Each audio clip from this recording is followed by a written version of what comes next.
क्या करना था, मुझे एक प्रॉब्लम मिला है जिसमें मेरे को एक सर्कल दिया है, इस सर्कल का एरिया फाइंड आउट करना है। ठीक है, साथ ही साथ मैं इसमें क्या करूंगा, मैं इसमें सरकमफेरेंस भी फाइंड आउट करूंगा। ठीक है, सर्कल का एरिया फाइंड आउट करने का फॉर्मूला मैथमेटिक्स के अकॉर्डिंग क्या है, पाई आर स्क्वायर, और सरकमफेरेंस का क्या है, 2 पाई 2 पाई आर, आर। है ना। हम इन दोनों की मदद से इस सर्कल का radius as a input user से लेंगे और फिर उसका एरिया कैलकुलेट करके बताएंगे। ठीक है, चलो प्रोग्राम ही देख लेते हैं डायरेक्टली। ये मेरा वो प्रोग्राम, इस प्रोग्राम को मैं जूम कर देता हूँ।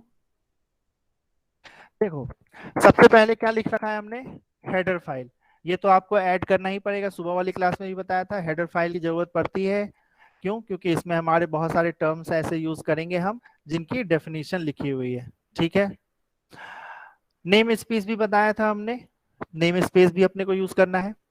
यहाँ देखो, ये जो है ये है फंक्शन का डिक्लेरेशन। ये क्या है, फंक्शन का डिक्लेरेशन। इस प्रोग्राम में मैंने टोटल 2 फंक्शन बनाए हैं। पहला फंक्शन है जिसका नाम है एरिया। ठीक है, उसमें जो पैरामीटर हम पास करेंगे वो एक parameter, one single parameter pass करेंगे, और वो भी फ्लोट टाइप का। फ्लोट मतलब एक ऐसा वैल्यू जिसमें डेसिमल आएगा। और ये जो एरिया नाम का फंक्शन है, ये हमें रिटर्न करके जो दे रहा है वो भी एक फ्लोटिंग टाइप का वैल्यू देगा, मतलब जो आंसर आएगा उसमें भी डेसिमल होगा। सिमिलरली हमने एक दूसरा फंक्शन भी डिक्लेयर कर रखा है जिसका नाम हमने ले रखा है क्या, सरकम। ठीक है, क्यों? क्योंकि हमें इस प्रोग्राम में टोटल 2 चीजें करनी थी। एक हमें करना था एरिया फाइंड आउट, और दूसरा हमें करना था सरकमफेरेंस। ठीक है, तो हमने 2 अलग अलग फंक्शन बना रखा है, दोनों का काम जो है अलग अलग होगा। पहले वाले से एरिया निकलेगा, दूसरे वाले से सरकमफेरेंस निकलेगा। दोनों में हमने पैरामीटर एक ही लिया है, वो भी फ्लोटिंग टाइप का नंबर, और जो रिटर्न टाइप है वो भी फ्लोट ही है। क्यों? क्योंकि उसका आंसर जो आएगा वो भी एक डेसिमल वाला नंबर ही आएगा। कोई सा भी प्रोग्राम लिखो, वो जो स्टार्ट होगा वो कहाँ से होगा, मेन से स्टार्ट होता है। ठीक है, आपके प्रोग्राम में अगर मैं आपसे ये पूछूं, इस प्रोग्राम में, पूरे प्रोग्राम में टोटल कितने फंक्शंस हैं, तो आप बोल सकते हो 3 फंक्शंस हैं। पहला ये, दूसरा ये, और तीसरा ये वाला। आप फंक्शन को पहचानोगे कैसे, इस वाले ब्रैकेट से। देखो यहाँ पे ये ओपनिंग ब्रैकेट क्लोजिंग ब्रैकेट, यानी ये एक फंक्शन होगा। सिमिलरली यहाँ पे भी है और यहाँ पे भी है। ठीक है, यानी टोटल हमने 3 फंक्शन यहाँ पे बना रखे हैं। अब देखिए, फंक्शन का डिक्लेरेशन हमने कर रखा है, लेकिन फंक्शन को डिफाइन अभी तक हमने नहीं किया। तो फंक्शन का डेफिनेशन जो है वो कहीं नीचे लिखा हुआ है, हम उस डेफिनेशन पे बाद में आएंगे, उसको मैं अभी थोड़ी देर में समझा रहा हूं। मेन को देखते हैं। अब देखो सर, चाहे आप एरिया निकालो या फिर आप सरकमफेरेंस निकालो, आपको एक रेडियस तो चाहिए ही। ठीक है, और वो रेडियस जो होगा, हम ये मान के चलते हैं कि यूजर एक रेडियस जो टाइप करके देगा वो एक कंप्लीट नंबर होगा, एक होल नंबर होगा, यानी कि वो एक इंटीजर होगा। ये हम मान के चल रहे हैं, ऐसा कोई कंपल्सन नहीं है, आप फ्लोटिंग वाला रेडियस भी ले सकते हो। हमने यहाँ क्या किया, एक वेरिएबल बनाया है जिसका आइडेंटिफायर हमने दिया है रेडियस, जिसका नाम हमने दिया है रेडियस, और वो जो है इंटीजर टाइप का वैल्यू स्टोर करके रखेगा। मतलब हम रेडियस के अंदर होल नंबर 1 2 3 4 इस तरह के नंबर को स्टोर करके रखेंगे। देन हमने क्या किया, हमने एक मैसेज डिस्प्ले कराया है सी आउट की मदद से। इस सी आउट की मदद से हमने मैसेज डिस्प्ले कराया है, और उसमें क्या लिखा है, एंटर रेडियस ऑफ सर्कल। इस लाइन से होगा क्या, ये जो मैसेज है, ये message as it is print हो जाएगा। ठीक है, और देखो आप ध्यान से, मैंने यहाँ पे \n भी लिख रखा है, यानी कि न्यू लाइन में ये क्रिएट होगा। ठीक है, सॉरी, न्यू लाइन में ये प्रिंट होगा। अब जैसे ही यूजर इस मैसेज को देखेगा, आप अगर यूजर होते तो आप इस मैसेज को देखने के बाद क्या करते, एक नंबर जो है, एक रेडियस जो है वो टाइप करते। तो जब यूजर एक नंबर टाइप करेगा तो मुझे उस नंबर को स्टोर कराने की जरूरत है, और कहाँ स्टोर कराने की जरूरत है, जो भी वेरिएबल मैंने अभी डिक्लेयर कर रखा है उस वाले वेरिएबल में। तो किसी वैल्यू को स्टोर कराने के लिए, किसी वेरिएबल में किसी वैल्यू को स्टोर कराने के लिए हम लोग सी इन का यूज करते हैं। मैसेज डिस्प्ले कराना है तो सी आउट, कुछ स्टोर कराना है तो सी इन, ठीक है। आप सी इन और सी आउट दोनों के ये वाले ऑपरेटर को ध्यान से देखना, ये दोनों एक दूसरे के अपोजिट डायरेक्शन में है, ठीक है। अब हमने लिखा सी इन रेडियस, यानी कि इस मैसेज को देखने के बाद यूजर ने जो भी नंबर टाइप किया और जैसे ही वह इंटर प्रेस करेगा तो वो वाला नंबर इस रेडियस नाम के वेरिएबल में जाकर के स्टोर्ड हो जाएगा, ठीक है। यानी कि हमने यूजर से एक नंबर इनपुट ले लिया। अब हमारा काम क्या है कि उस रेडियस के बेसिस पे मैं एरिया फाइंड आउट करके आपको बता दूं। तो हम लिखेंगे, ये मैं जो है ये कंपलसरी नहीं है इतना लिखना, ये बस तरीका है कि आप चाहो तो ये मैसेज डिस्प्ले करा दो, चाहो तो नहीं भी कराओगे कोई प्रॉब्लम नहीं है। हम चाहते हैं कि लिखा हुआ है कि एरिया क्या है और सरकमफेरेंस क्या है, जैसे मैथ्स में सॉल्व नहीं करते हो, अगर एरिया फाइंड आउट होने के बाद लिखते हो एरिया इक्वल टू जो भी उसकी वैल्यू आती थी, उस तरह से अगर ऐसा कोई मैसेज डिस्प्ले कराना चाहते हो तो आप ये सी आउट यूज करोगे। सी आउट लिखा, मैसेज टाइप किया है एरिया ऑफ सर्कल, तो ये वाला मैसेज प्रिंट हो जाएगा ऐसा का ऐसा। और ध्यान से देखो यहाँ पे इस वाली लाइन को, आप जब इस लाइन को इससे कंपेयर करोगे तो देखोगे कि हमने जब मैसेज को डिस्प्ले कराने का लिखा था लाइन, तो ये कोट्स लगाया है, लेकिन यहाँ पे मैंने कोई कोट्स नहीं लगाया। इसका रीजन क्या है? क्योंकि ये जो लाइन लिखा है ये एक फंक्शन कॉल है। ध्यान से देखो, फंक्शन का कॉल मैंने बताया था पिछले दिन भी। फंक्शन का कॉल कैसे करते हैं? फंक्शन का नाम लिखेंगे, तो फंक्शन का नाम क्या है? एरिया, और उसका पैरामीटर जो भी है वो पास करेंगे। पैरामीटर आप दो तरीके से पास कर सकते हो, डायरेक्ट डेटा को दे करके भी, मतलब मैं एरिया और 5 लिख करके भी कर सकता था, और मैं चाहूं तो यहाँ पे किसी वेरिएबल का नाम भी लिख के पास कर सकता हूँ। वेरिएबल का नाम इस केस में क्या है? रेडियस। और फिर लास्ट में सेमीकोलन लगाना है। तो ये कहलाता है फंक्शन का कॉल। फंक्शन का डिक्लेरेशन ऊपर लिख रखा था, फंक्शन का कॉल आ गया, बचा हुआ है फंक्शन का डेफिनेशन जो हम लोग अभी देखेंगे, ठीक है। दूसरी बात, आज सुबह की क्लास में भी मैंने आपको बताया था कि सी आउट में अगर आप कोट्स लगा के कुछ लिखते हो तो वो ऐसा का वैसा प्रिंट हो जाता है। लेकिन अगर आपने सी आउट में कोट नहीं लगाया तो इसका मतलब क्या होता है कि यहाँ पे जो लिखा है वो एक उसका डेटा मुझे प्रिंट करना है, ठीक है।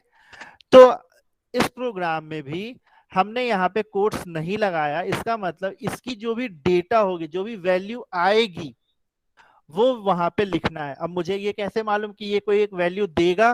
क्योंकि इसके डिक्लेरेशन में ही हमने लिख रखा है कि ये एक वैल्यू रिटर्न करेगा। यानी जो भी वैल्यू वहां से वापस आ रही है, जो भी वैल्यू वो रिटर्न कर रहा है, उसको वहां एज इट इज लिख देना है, डेटा लिखना है, ना कि मैसेज। सिमिलरली सेम कंसेप्ट हमने सरकमफेरेंस के लिए भी किया है। तो एरिया वाला जैसा था वैसा ही सरकमफेरेंस के लिए भी। अब हम लोग उस फंक्शन के पास आ जाते हैं, फंक्शन का डेफिनेशन के पास। डेफिनेशन क्या है फिर मैं बताऊंगा, इसका सीक्वेंस कैसे चलेगा। फंक्शन के डेफिनेशन में देखो, ये रही फंक्शन की डेफिनेशन पहले फंक्शन की, और ये रही दूसरे फंक्शन की। हम सिर्फ एक फंक्शन को अभी देख, एरिया वाले को। इस फंक्शन को अगर आप ध्यान से देखोगे तो इसका जो पहला लाइन लिखा है यहाँ पे, फ्लोट एरिया फ्लोट रेडियस, ये मिलता है किससे? इस वाले लाइन से। और ये मैंने जब फंक्शन पिछली बार आपको बताया था थोड़ा सा, उसमें भी बोला था डिक्लेरेशन और डेफिनेशन में बस एक सेमी कॉलन का अंतर होता है। आप देखो यहाँ सेमी कॉलन लगा है डिक्लेरेशन में, लेकिन डेफिनेशन में आपने सेमी कॉलन नहीं लगाया, बाकी सब कुछ लिखा है। अब देखो एरिया फाइंड आउट कैसे करोगे आप? एरिया का फॉर्मूला होता है पाई आर स्क्वायर। पाई की वैल्यू हम लोगों को मालूम है क्या होती है? 3.14। आर स्क्वायर को हम लिख सकते हैं आर मल्टीप्लाई बाई आर, यानी पाई 3.14 मल्टीप्लाई रेडियस मल्टीप्लाई रेडियस। ये एक मैथमेटिकल एक्सप्रेशन हो गया। इसको कैलकुलेट करने के बाद कोई आंसर मिलेगा, उस आंसर को मैं यहां से रिटर्न कर दूंगा, और ये जो रिटर्न होगा वो जाकर के यहाँ पे प्रिंट हो जाएगा। सिमिलरली सरकमफेरेंस के लिए भी हम लोग वही करते हैं, 2 पाई आर। अब इसका फ्लो ऑफ एग्जीक्यूशन देखते हैं। कोई सा भी प्रोग्राम जो होता है वो एग्जीक्यूशन स्टार्ट करता है कहां से? मेन से। आप सबसे पहले मेन के पास आए, मेन में आपने देखा एक वेरिएबल डिक्लेरेशन जो कि इंटीजर टाइप का है। मैं इसको थोड़ा सा ऐसा कर देता हूं ताकि यहाँ पे बता सकूं।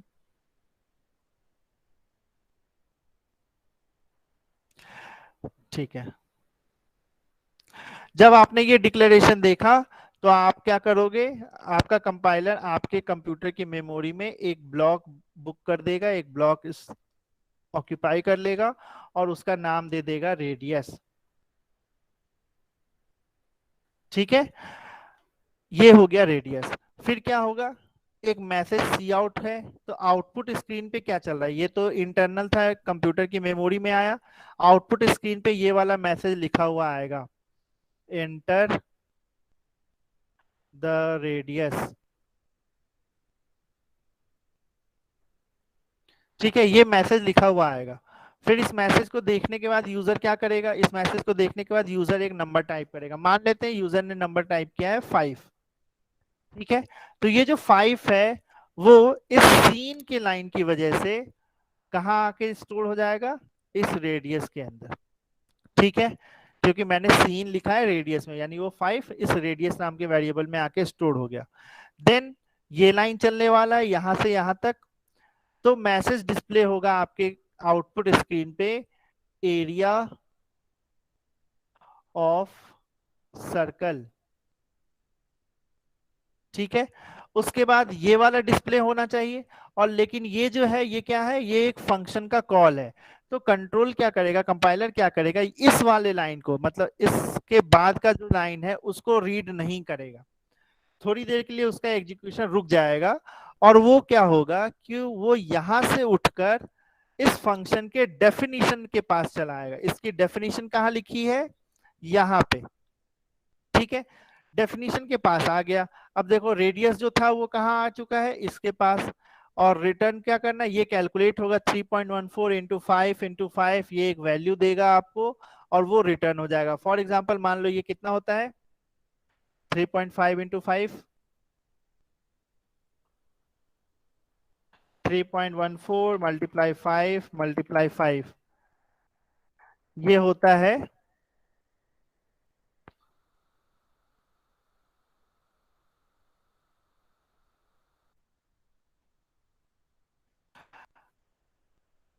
78.5। ठीक है, तो ये जो है यहाँ से 78.5 ये रिटर्न होकर के आ जाएगा कहाँ, यहाँ पे। और क्योंकि ये मैसेज ऑलरेडी ये एरिया ऑफ सर्कल प्रिंट हो चुका था तो यहाँ से 78.5 जो डेटा है वो भी यहाँ पे 78.5 प्रिंट हो जाएगा। उसके बाद जाकर के फिर ये लाइन चलेगा। अब ये लाइन जब चलेगा तो फिर क्या होगा, ये मैसेज जो है लिखा सर्कमफेरेंस ऑफ सर्कल, वो आपके आउटपुट स्क्रीन पे आएगा। मैं पूरा लाइन नहीं लिख रहा हूँ, सर्कमफेरेंस ऑफ सर्कल वाला लाइन यहाँ से प्रिंट हो गया। फिर देखो ये फिर से एक फंक्शन का कॉल है, तो एग्जीक्यूशन जो है अगली लाइन वाला हम नहीं लिखते और वो वहां से उठ के हम चले आएंगे इसके डेफिनेशन पे। यहाँ से ये वाली वैल्यू कैलकुलेट होगी, 2 इंटू 3.14 इंटू रेडियस की वैल्यू है 5, 5 इंटू 2 होता है 10, 10 इंटू इसको मल्टीप्लाई करोगे तो 31.4 आंसर आएगा। ये 31.4 यहाँ से रिटर्न होकर के कहाँ आ जाएगा, यहाँ पे। और वो 31.4 जो है वो प्रिंट हो जाएगा, यानी यहाँ पे आएगा 31.4। ठीक है, उसके बाद क्या होगा, हम इसके अगली लाइन पे जाएंगे और अगली लाइन जो लिखी रहती है वो लिखी रहती है रिटर्न 0। रिटर्न 0 क्यों लिखा हुआ है, क्योंकि हमारा जो मेन फंक्शन है वो भी एक वैल्यू रिटर्न कर रहा है इंटीजर टाइप का, इसलिए हमने यहाँ पे लिखा है रिटर्न 0। और रिटर्न 0 का दूसरा मतलब क्या है कि हमारा प्रोग्राम सक्सेसफुली कंपाइल हो चुका है, अब और कोई भी स्टेटमेंट नहीं बाकी है। चलो मैं इसको रन करा के दिखाता हूँ।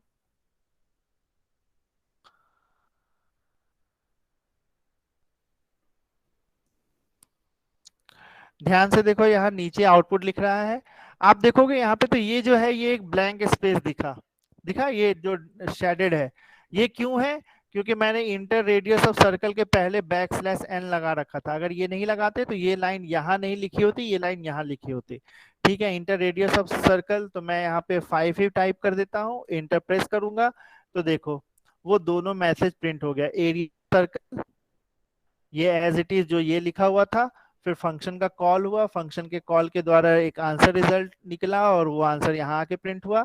फिर इस लाइन के पास हम आए और ये वाला लाइन प्रिंट हुआ, फिर फंक्शन का कॉल हुआ और उसकी वैल्यू यहाँ पे आई। इस प्रोग्राम में कोई डाउट है?